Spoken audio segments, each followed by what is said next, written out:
Hey, welcome back, guys. So today on this video, we are talking about your Odoo accounting, and more specifically, I'm going to quickly answer a question I keep getting a lot on my other video, and that is, how do you create an invoice with Odoo Accounting? So let's go ahead and talk about this. First off, guys, real quick video, not too many steps involved, so be sure to stick around to the end of the video. But why would you want to create an invoice with Odoo Accounting anyways? Well, that's pretty easy. If you're running an online business, you know that sometimes your clients require an invoice in order for you to be paid. Whatever the case is, it's a pretty easy process. It's handled here in your Odoo Accounting dashboard. Check my video description. I'll try to leave the written instructions there as well. But I've already logged into my Odoo Accounting, and this is the home screen. Now here on the home screen, if you want to create an invoice with Odoo Accounting, you're going to click up here on the top. There's a button here called Customers. Once you do that, you'll see a drop-down menu, and you want to click here on Invoices. Okay, once you do that, you're going to see all the invoices you currently have. You can see this is a test account. However, to create a new invoice, click on New up here on the top left. Okay, guys, so here is where you can go ahead and create an invoice. So first thing you want to do is go ahead and add your customer right here.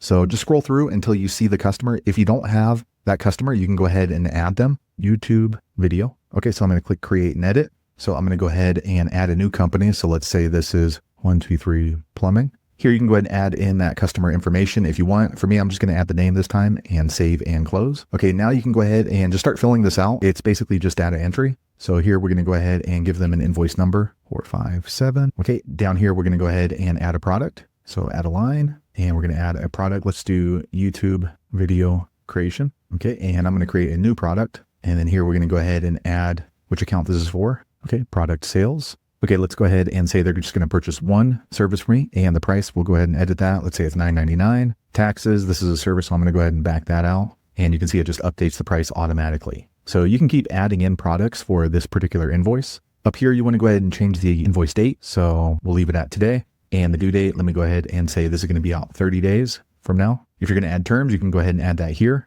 And down here, you can add in any kind of terms and conditions. So for example, this one, I might say I need to get access to their channel within 3 days. Otherwise, the invoice is void, or they need to provide documentation, or they need to provide access to a property, whatever it is that could hold you up from finishing out this invoice. Okay, so once you fill this out as the best that you can go ahead and click on confirm. And directly from here, you can go ahead and print this out, or you can go ahead and send it out to your customer by clicking through here. Now, when we go back here to customers and then invoices, you're going to see your invoice right here. And then you can easily just go back into it and edit once again. So there you have it, guys. If you're wondering how to create an invoice in your Odoo accounting software, that's the easiest way I know how to do it. If you know an easier way, be sure to leave a comment below. Let the rest of us know how you did it. Hopefully you found that video useful. If so, click thumbs up, or maybe consider subscribing to my channel, and I hope to see you on the next video. Thanks again for watching.